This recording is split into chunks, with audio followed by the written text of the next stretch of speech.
జ్యామితీయ మూలాలు. జ్యామితీయ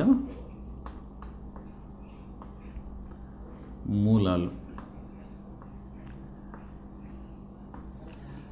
దీన్ని ఈ రకంగా అర్థం చేసుకుందాం. జ్యామితీయ మూలాలు అనంటే రోజు మనం చూస్తున్న నిత్య జీవితంలో బిందువులు కనిపిస్తూ ఉంటాయి, విభిన్న ఆకారాలు కనిపిస్తూ ఉంటాయి. విభిన్న ఆకారాలు అనగా చతురస్రాకారం ఉండొచ్చు, దీర్ఘఘనం ఉంటుంది, ఘనం ఉంటుంది, గోళాకృతి ఉంటుంది, ఒక నిర్మాణం జరుగుతూ ఉంటుంది.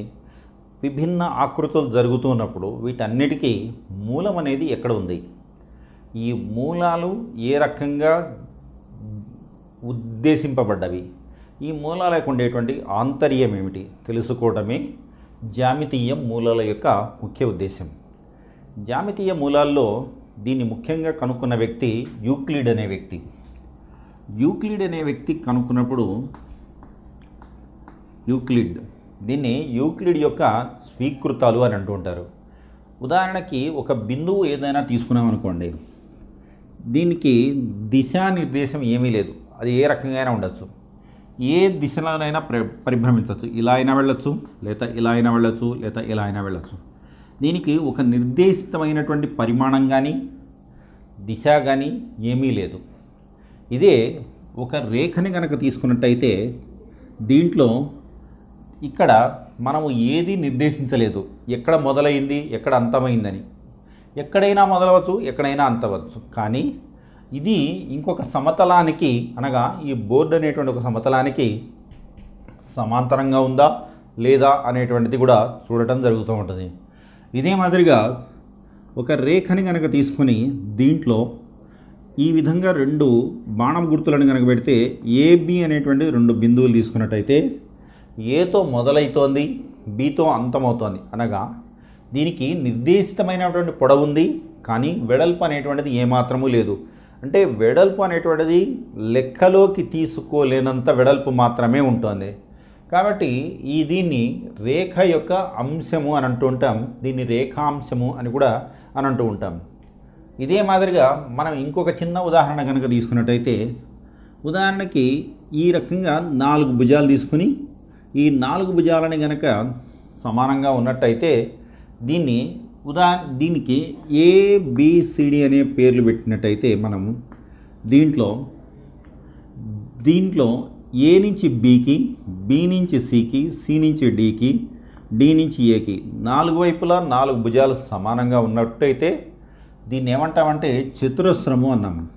కాబట్టి ఒక్కొక్క చతురస్రం అన్నాము, ఒక్కొక్క భావనని అనుసరించి దానికి ఒక పేరు ఇవ్వటం, నిర్దేశితమైన పేరు ఇవ్వటం జరిగింది. ఆ నిర్దేశితమైన పేరు ఇచ్చినప్పుడు దానికి కొన్ని లక్షణాలు ఉండాలి. ఆ కొన్ని లక్షణాలను గనక మనం కూలంకషంగా చెప్పగలగటమే స్వీకృతము అని కూడా అంటూ ఉంటాం. దీనినే మనము జ్యామితీయ మూలాలు అని కూడా మనం మాట్లాడుతూ ఉంటాం. దీనిలో మొదటిది ఇది 2 డైమెన్షనల్ అంటూ ఉంటాం. దీనికి ఒక బిందువుకి డైమెన్షన్ అంటే దిశ కానీ ఏమీ లేవు. ఇది ద్విపరిమాణము లేదా 2 పరిమాణాలు ఉన్నటువంటిది అని అంటూ ఉంటాం. ఇదే మాదిరిగా ఒక ఘనం గనక తీసుకున్నాం అనుకుందాం.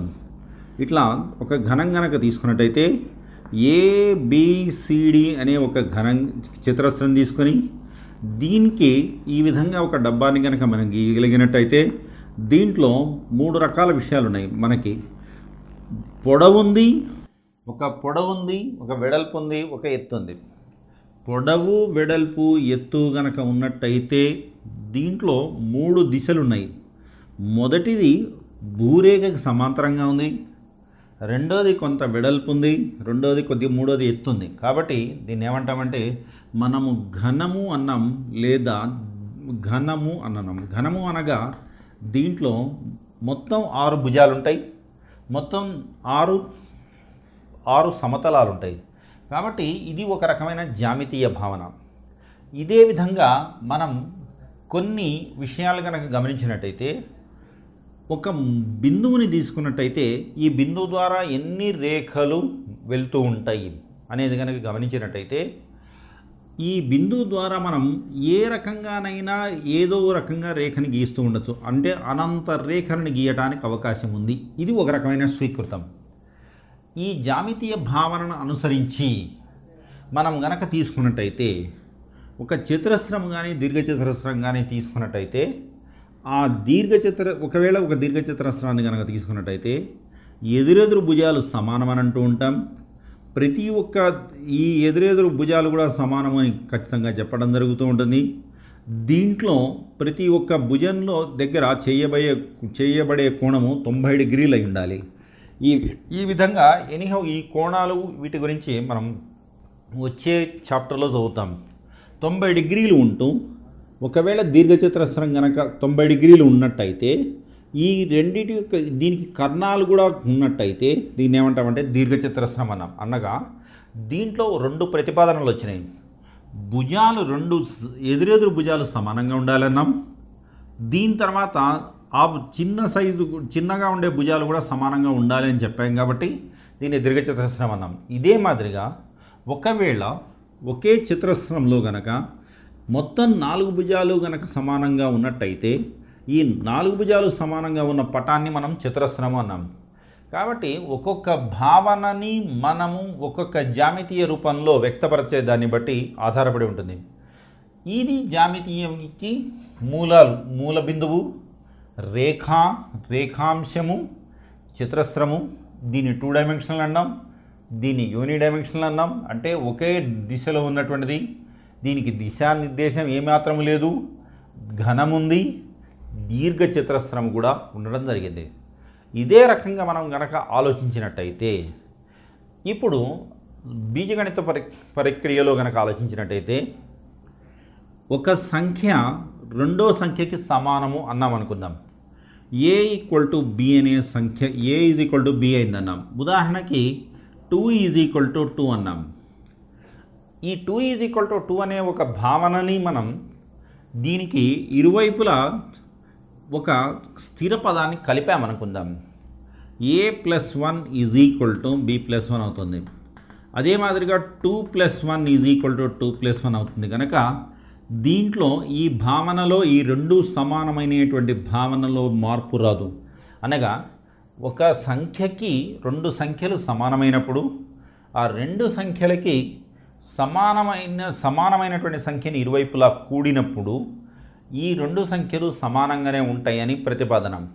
ఇదే మాదిరిగా a - 1 = b - 1 అనగా ఒక పదాన్ని మనం ఈ 2 సంఖ్యల నుంచి తీసేసినప్పుడు ఆ 2 పదాలు కూడా సమానంగానే ఉండటం జరుగుతూ ఉంటుంది. ఇదే మాదిరిగా మనం చూసినట్టయితే 2 - 1 = 2 - 1 అయినప్పుడు 1 = 1 కనుక ఈ 2 కూడా ఒకే అనగా ఒక పదాన్ని తీసేసినప్పుడు కానీ ఒకే పదాన్ని కనుక కూడినా ఇరువైపులా ఆ సమానమైనటువంటి అనే భావనలో మార్పు ఏమాత్రమూ రాదు. ఇదే విధంగా మనం కనుక చూసినట్టయితే గుణకారం అనేది చూద్దాం. a × c = b × c అయింది అనుకుందాం. అనగా ఉదాహరణకి 2 × 5 = 2 × 5 అనేటువంటిది అంటే ఇరువైపులా 5 అనేటువంటి ఒక పదం చేత గుణించడం వల్ల ఈ రెండిట్లో మనకి సమానం అనేటువంటిది తెలుస్తుంది. కాబట్టి మనం ఇక్కడ గమనించాల్సిన విషయం ఏంటంటే కూడిన, తీసేసిన, గుణించిన, ఇదే మాదిరిగా భాగించిన a/c = b/c అయినప్పుడు, ఇదే విధంగా 2/5 = 2/5 అయినప్పుడు ఈ a = b అనేటువంటి భావనలో ఈ 2 సమానంగానే ఉండటం జరుగుతూ ఉంటుంది. కాబట్టి ఈ స్వీకృతాలలో ఒక పదాన్ని లేదా ఒక ప్రవచనాన్ని మనం నిర్వచించేటప్పుడు ఆ ప్రవచనము అన్ని విధాలుగా అన్ని పరిస్థితులలో సమానం అవుతుందా లేదా అనేటువంటిది చెప్పడమే స్వీకృతం యొక్క ముఖ్య ఉద్దేశం. దీంట్లో ముఖ్యంగా ఒకటి గమనించాల్సిన విషయం ఏంటంటే